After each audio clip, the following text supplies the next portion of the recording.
Oke, baik. Sekarang kita akan masuk ke materi mengenai regresi linier, tapi dengan menggunakan metode Bayes. Sebenarnya regresi linier adalah salah satu metode yang paling sering digunakan, dan mestinya kalian sudah mendapatkan materi ini di kuliah-kuliah sebelumnya. Yang membedakan pada pembahasan sekarang adalah bagaimana kita mengestimasi parameternya dengan menggunakan pendekatan Bayes. Tapi sekedar sebagai mengingatkan saja, pada video kali ini kita akan mereview konsep dasar dari regresi linier. Oke, dan ini dipandu dari permasalahan yang diberikan di sini.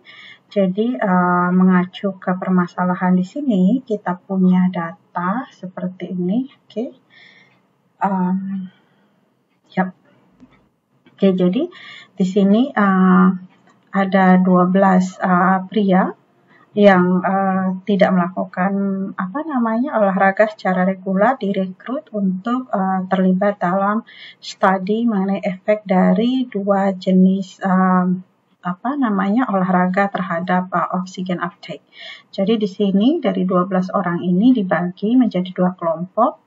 6 orang pertama itu adalah running program. Di sini kita tulis aja running program. Kemudian 6 orang berikutnya adalah aerobik. Kemudian dari sini akan dilihat oksigen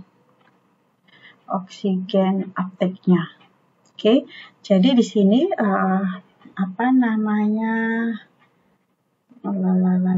both before and after 12 weeks program. Oke, jadi sebelum program itu dijalankan, ini diukur oksigen uptake-nya, kemudian programnya jalan, kemudian 12 minggu kemudian ini diukur lagi.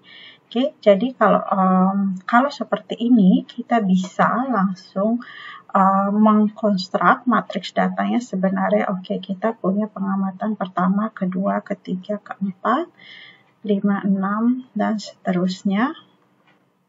Kemudian katakanlah ini 6 orang yang pertama ini adalah yang mendapatkan, di sini treatmentnya adalah running, gitu ya, sampai orang yang ke-6, kemudian 6 yang berikutnya di sini adalah aerobik. Kemudian dari sini diukur juga di sini usia. Oke, jadi di sini kita punya usia, orang pertama usianya berapa, kedua, dan seterusnya. Kemudian di sini juga diukur oksigen levelnya. Jadi ada yang before dan sesudah dia menjalani program tersebut. Jadi ini ada datanya dan seterusnya, dan seterusnya. Jadi di sini kita bisa, karena pada regresi adalah kita mengaitkan antara satu pengukuran dengan pengukuran yang lain, di mana yang dimaksud dengan satu pengukuran tersebut biasanya adalah sebagai, kalau di sini dia bilang factors ya, jadi sekelompok pengukuran diharapkan dapat menjelaskan pengukuran yang lain. Nah, pengukuran yang lain itu yang disebut dengan biasanya sebagai response atau variable dependent. Faktor atau hal-hal yang menjelaskan hal yang lain tersebut itu biasanya disebut sebagai independent atau predictor atau explanatory variables. Dan dari permasalahan ini kita bisa melihat bahwa oksigen uptake-nya, jadi dia mau melihat change in maximal oxygen uptake. Oke, berarti di sini kita bisa punya satu variabel lagi di sini adalah katakanlah dari delta O2. Gitu ya, ini yang menjadi responsnya dan dilihat dari efek dari treatment dan efek dari usia. Nah, dari sini kita bisa mendapatkan berarti model regresinya adalah kita punya Y, beta 0, beta 1, X1. Di sini kita punya ada dua prediktor sebenarnya, yaitu treatment dan usia. Jadi kita punya beta 1, X1, beta 2, X2 ditambah suatu error. Di mana Y-nya ini adalah perubahan dari oksigen uptake-nya, X1-nya ini misalkan bernilai 1 jika treatment-nya adalah running, bernilai 0 jika yang lainnya. Artinya jika dia melakukan aerobik, X2 ini adalah H-nya dan epsilon di sini adalah komponen error atau dia yang mengukur hal-hal lain yang tidak bisa dijelaskan oleh X1 ataupun X2 terhadap Y. Di sini kita punya asumsi errornya itu berdistribusi normal, independen, identik dengan min 0 dan variasi sigma kuadrat, di mana variasinya ini nanti perlu diestimasi.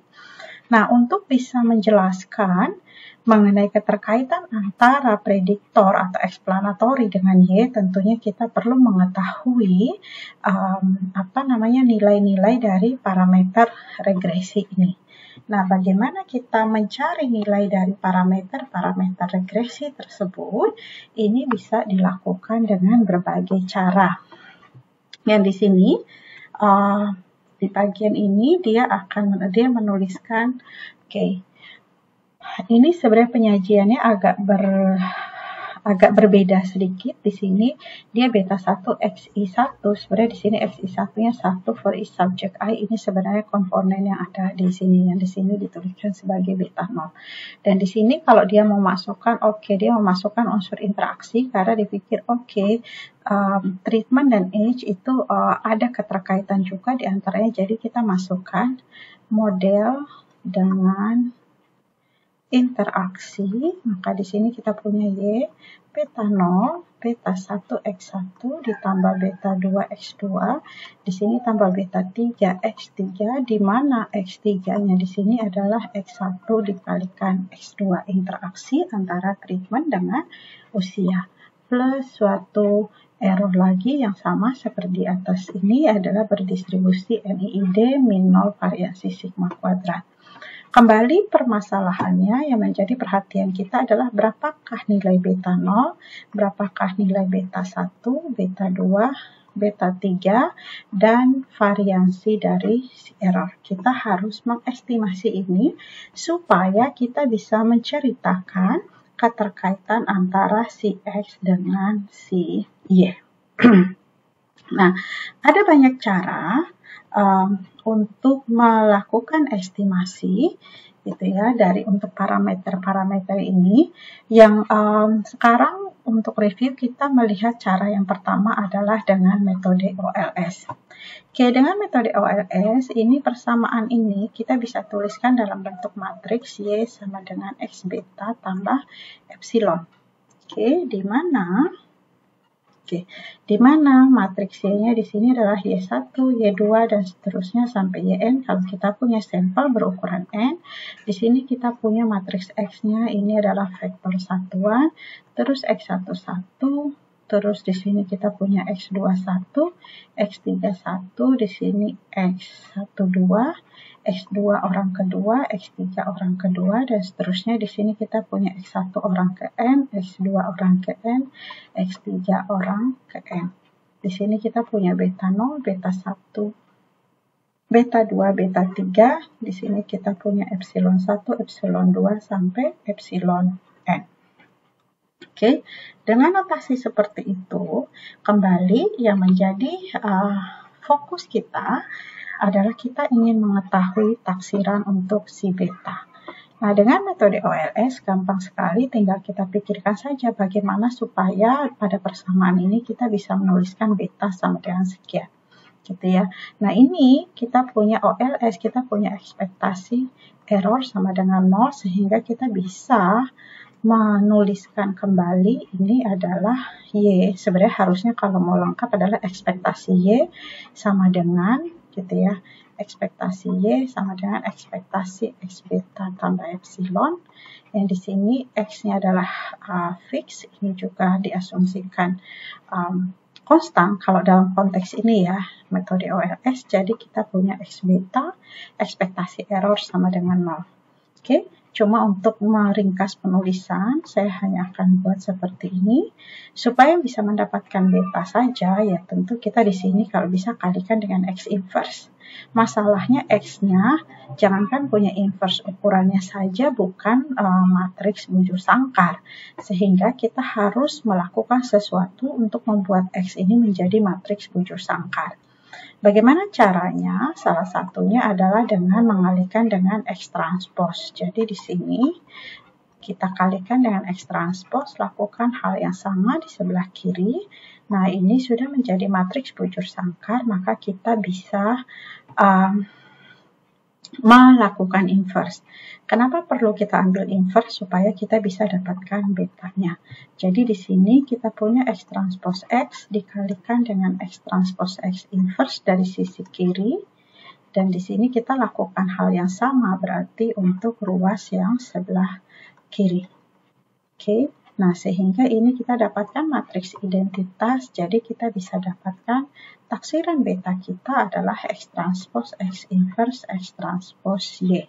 Oke, nah ini adalah cara estimasi parameter dengan metode ordinary least square.